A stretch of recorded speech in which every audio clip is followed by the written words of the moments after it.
Hello and welcome to a very special cover story conversation. I have with me Neerja Chaudhary. She's a senior journalist, columnist, and the author of How Prime Ministers Decide.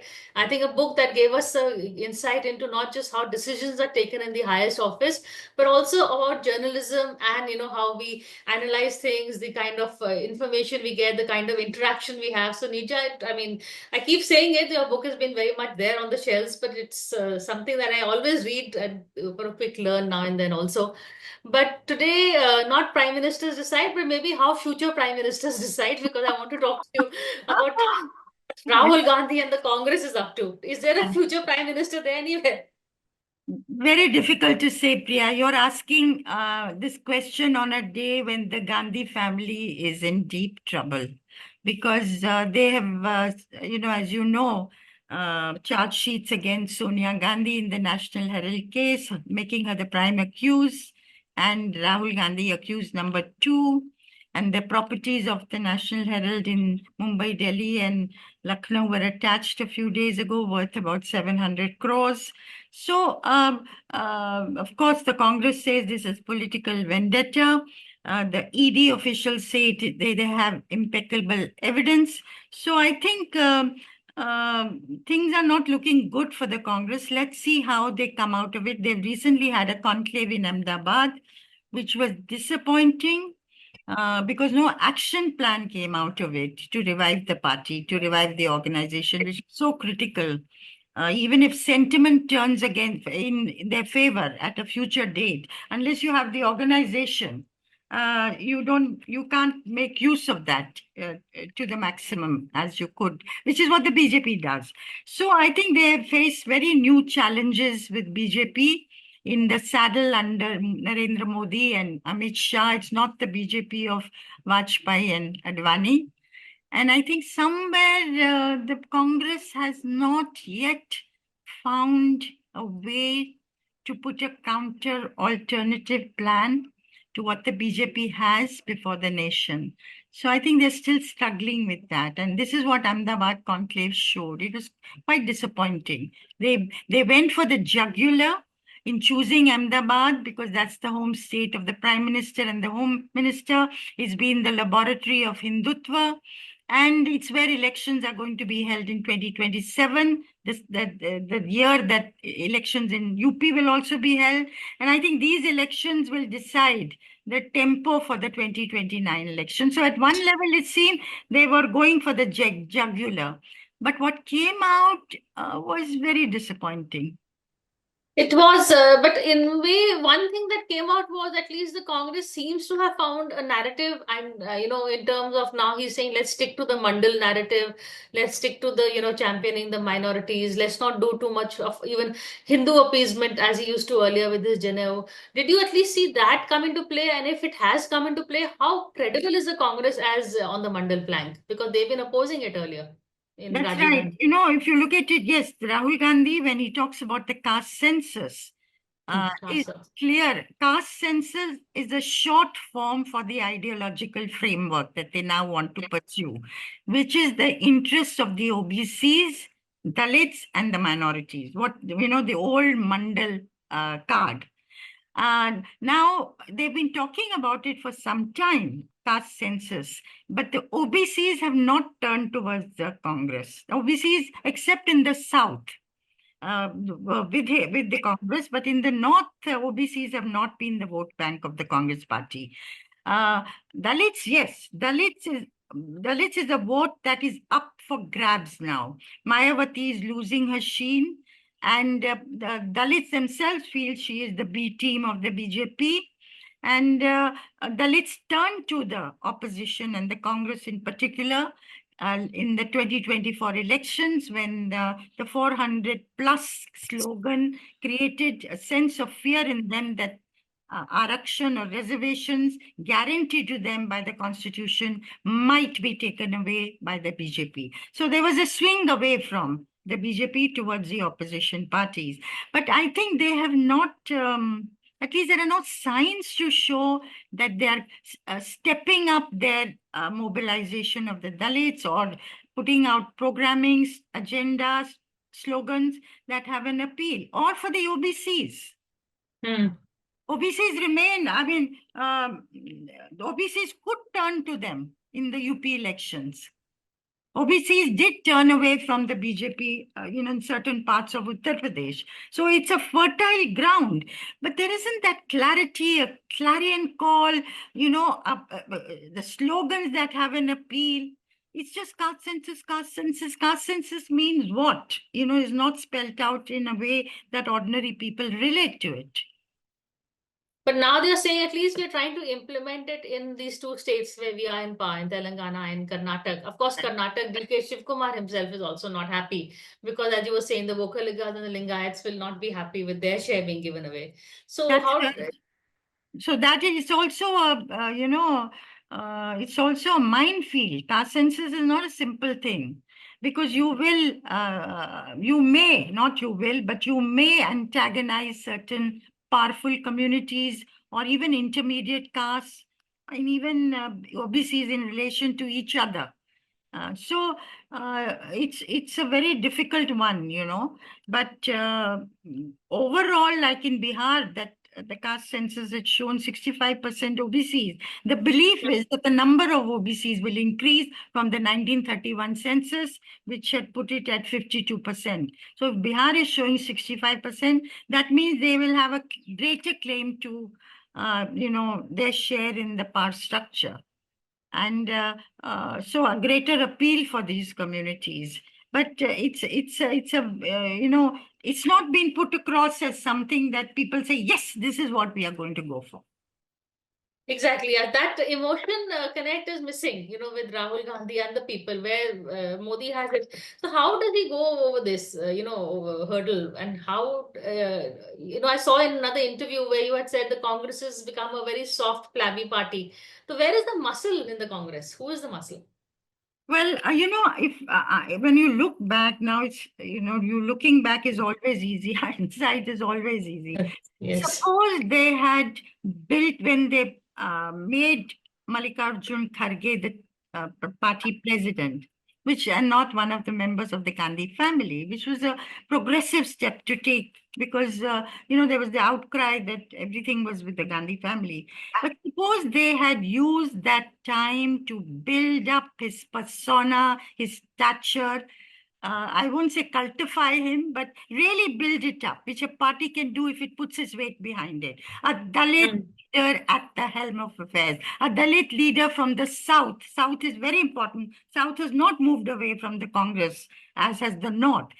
I talked to people in Uttar Pradesh during the 2024 election, heart of Uttar Pradesh, and I said, Kharge, they barely heard of Kharge, but I said, suppose they had built up. He said, people said कि 2-3 हफ्ते में आप कर सकते थे. He would have become figure that symbolized Dalit power or Dalit empowerment. The party could have done it, but the party chose not to do it. So he's there by the side of Rahul Gandhi. Rahul Gandhi remains the undeclared leader of the party. Everybody knows that. He's accepted by the parties. It's not like in the past that they had reservations about him. But the advantage of the Dalit coming back to you. And I remember somebody saying to me that years ago, Rahul Gandhi himself, before he became president, vice president, had once said to him, this person, that unless we get the Dalits back, we are not going to be able to revive. Once we get the Dalits back, we'll have the minorities and the upper caste will be compelled to look at us again, those who are disenchanted with the other side, which is going back to Indira Gandhi's vote base, at least in the heartland. But that opportunity of building up Mr. Kharge was lost, that, we have a Dalit leader in the lead. That message is not gone. And even Mr. Kharge himself, how do you see his presidency? Is he somewhat of a disappointment? Because one had expected him, given his track record of being an old veteran Congress leader, come up the hard way, to assert himself more. He's just, he's doing very little. He can't even remove a KC Venugopal, let alone, contradict Rahul Gandhi or anything. That's right. That is the sad part of the story, because he is, he's having to take everybody along. He's got huge experience. Hmm. And yet he cannot do anything that will upset the apple cart. So you feel he's all the time having to, stay on the right side of the high command. And I suppose he's part of the high command, but not really. Uh, I think he could be. He's taken a very strident position against the BJP government. The prime minister is taken on the BJP leadership. Frontally, it's not that he's been Yes. quiet on that front, like some other Hmm. senior leaders of the party. He's not been like that. But I feel his services could have been utilized better, more effective, and as I say, his personality, political profile built up much more by the entire party, and it would have been advantage Congress. It's not that Congress would not have gained by that process. Now, what does the Congress do? I mean, in terms of you saying you were disappointed by the Ahmedabad thing, which is a feeling that a lot of people got, despite, I think, I see Rahul, it's not that he's not trying. He is trying, but he's just unable to make the right connect. The moves are also okay on paper if you look at it. It's a good strategy, counter Kamandal with Mandal. But somehow the connect is not happening. He's, as I say, he's very sincere. Yeah. He's consistent in terms of what he speaks about, attacking crony capitalism. And then, of course, as you say, the Mandal in a new garb. And he's also courageous in taking on the opposition, the ruling side, the prime minister. That also he's been consistent. But, and that's the big but, he's not Yeah. come across as a political alternative to the prime minister. He just hasn't. The elections have shown it. So that emotional connect, or people don't see him as the alternative, not yet, maybe in the future. And somewhere I feel the party itself has internalized that feeling that we wait for the moment when people will, on their own, turn away from the Modi-led BJP, and when they turn away and are angry, they will naturally look towards us. We will be the only national alternative. So then we will, we will win. But things don't happen like that in politics because events are moving at such a rapid pace. I mean, you look at the way in the last hours the ED has moved against, different opposition leaders. And so they moved. I mean, they say they have impeccable cases. The courts, we will know whether that's so.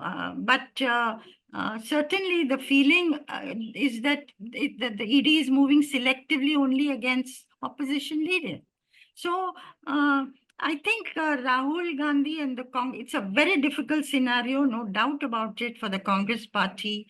But I really feel that somewhere, and I've said this and written about this, that somewhere the Congress has lost the fire in its belly.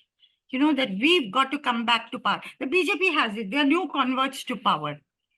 I mean, they just go for it.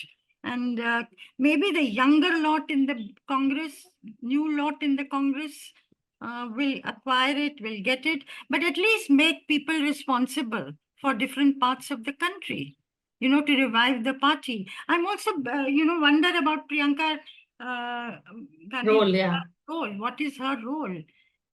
Or is she just an MP and that's the role she's supposed to play at the moment? But she started off very well in the parliament session. In So winter. she speaks well, she has a connect, but as you said, she's the general secretary without a portfolio, and we keep hearing Kharge has been offering her whether the election management committee head or give her a state, but she was not keen on that also. So, what is Priyanka's role vis-a-vis Rahul, or what she herself wants? I'm going to take a quick break and come back and talk about this actually.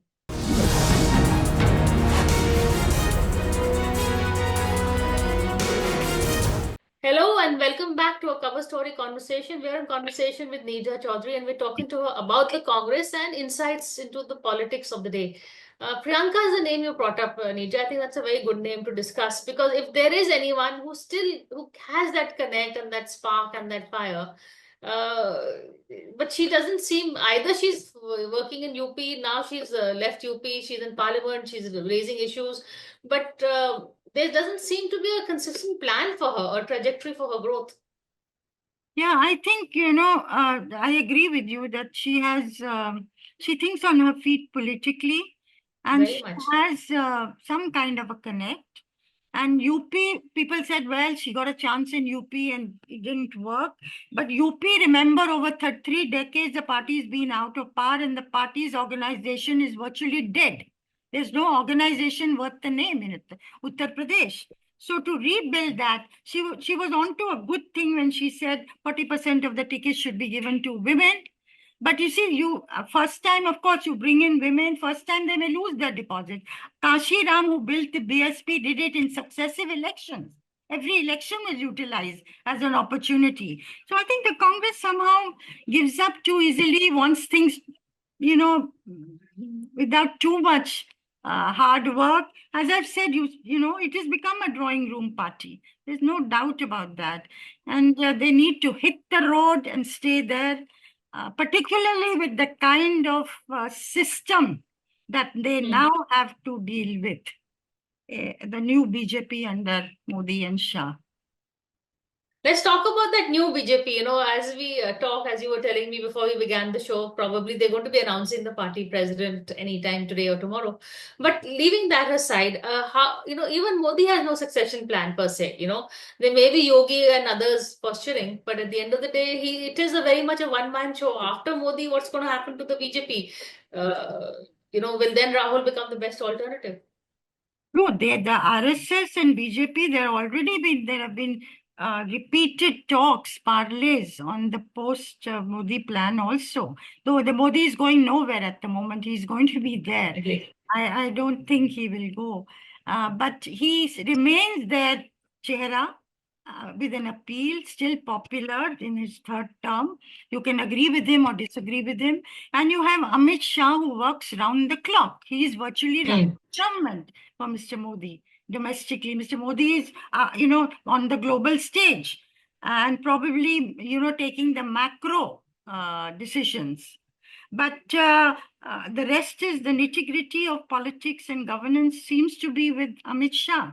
And they are so quick to course correct. And they knew that the RSS was unhappy in the 2024 elections. And they've had a whole lot of meetings. And then finally, Narendra Modi went to Nagpur in a conciliatory gesture to Hmm. Mohan Bhagwat to meet the head of the RSS. And today we expect the name of the party president to be announced because I think that would have been worked out between the two sides. And I think also that the organization being very close, dear to the RSS, that, it cannot be, organization cannot be ignored. And that is what the RSS wants. And certainly the RSS has been thinking ahead, 50 years down the line. And who are the leaders? Will it be? They've been grooming several ones of them. Yogi Adityanath is one, Devendra Fadnavis, and of course there is Amit Shah, as I said, who's already half there. And the pros and cons of everything, they're looking ahead. They're looking ahead at the civilizational project, how to get there. Iron out the differences between whatever had crept in between the RSS and the BJP. So I think that kind of a killer instinct, the hunger for power. Because whatever Hmm. you may talk about, agenda, program, everything that you want to do, it is meaningless unless you are there. You win elections, you have power to be able to implement. And that's a fact. If Congress is going to continue to lose elections, baki cheezein to it's secondary. Right. Yeah, end of the day, it is the organization or the whatever to win. But agar, we've seen, I don't know how the RSS will react to Amit Shah's name. I'm talking about a post-Modi, not in the next election. I agree with you. He's not retiring anytime soon. But at some point, he will be giving up the mantle. And I think this whole Congress strategy seems to be the law of gravity. कि कभी तो what goes up will come down, and then we will step in. But as you said, the BJP has a plan. Then who's that plan? I think will it be Yogi versus Rahul at some point? That's Amit Shah versus. difficult to say. That is very difficult to say whether it will be. As I said, Amit Shah is already half that. Yogi Yeah. certainly is acquiring a base, not only in UP, but also outside of Uttar Pradesh, in the places he's going to. He's reacted immediately to Mamta Banerjee, in West Bengal with these riots in Road. yeah, and कि लाठी की जरूरत है. So he's appealing to a Hindu constituency, and he's representing the extreme right within the party. So let's see how events unfold. But they certainly have various things up their sleeves or various possibilities. Yahan to you are absolutely right. Congress is, waiting for the day when public opinion turns against Narendra Modi and will automatically, by default, turn towards them. At least that is the impression one is getting. One, I may be wrong, but that the notes that have been struck in Ahmedabad, historical notes, trying to get back Patel as towards the Congress again, Patel who's been taken away by the other side, and Gandhi's legacy, invoking Gandhi's name, which is all very good. But what about a concrete future plan for your revival? What, A, B, C, D, what are you going to do? That is what the country was looking at.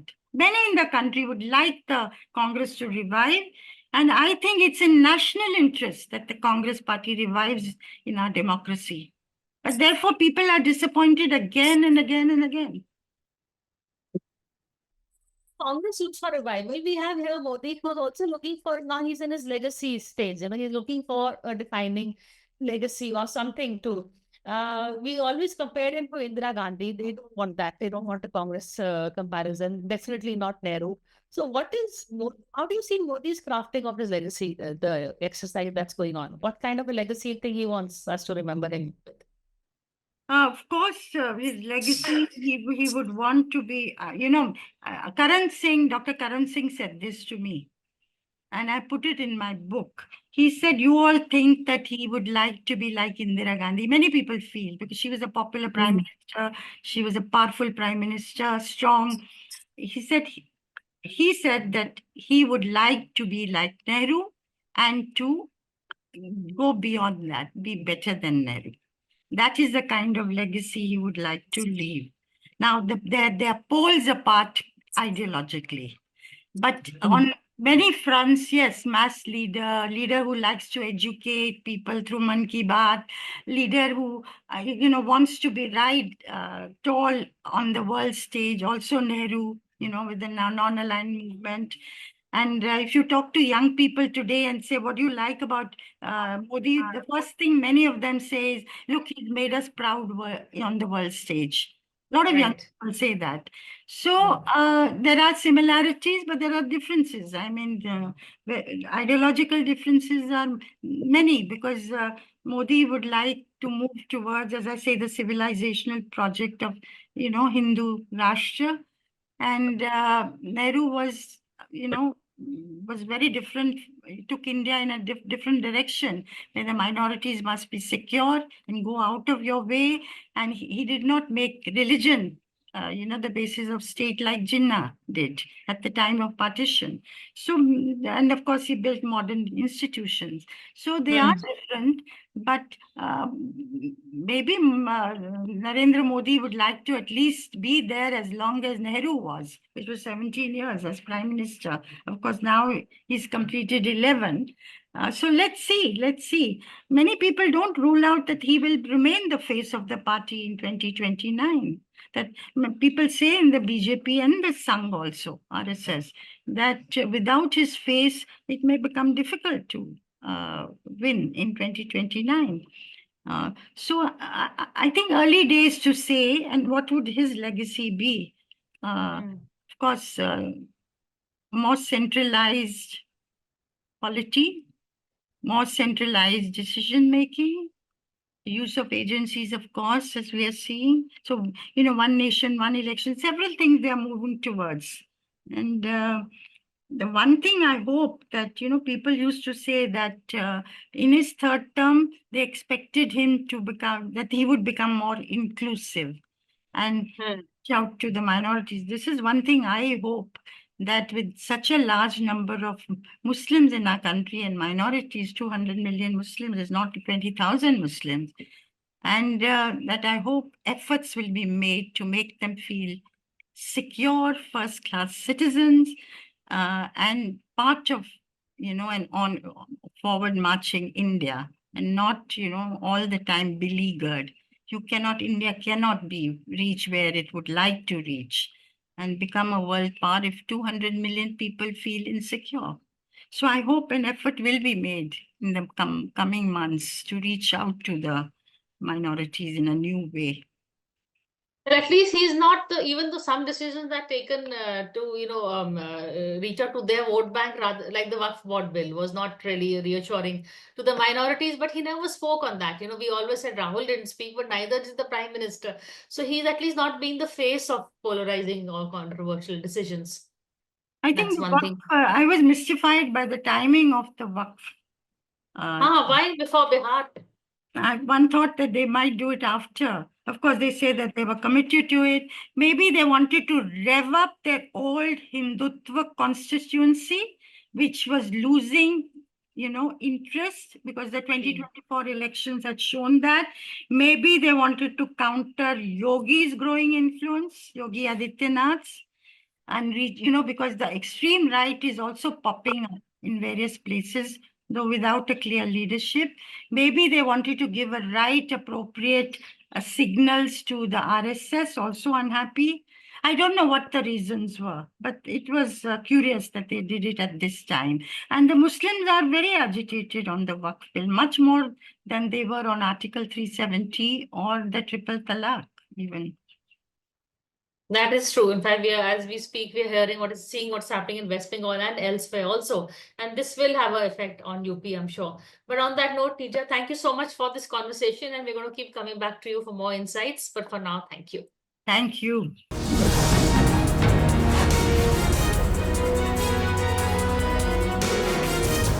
For more such videos, subscribe to the NewsX YouTube channel, hit the bell icon.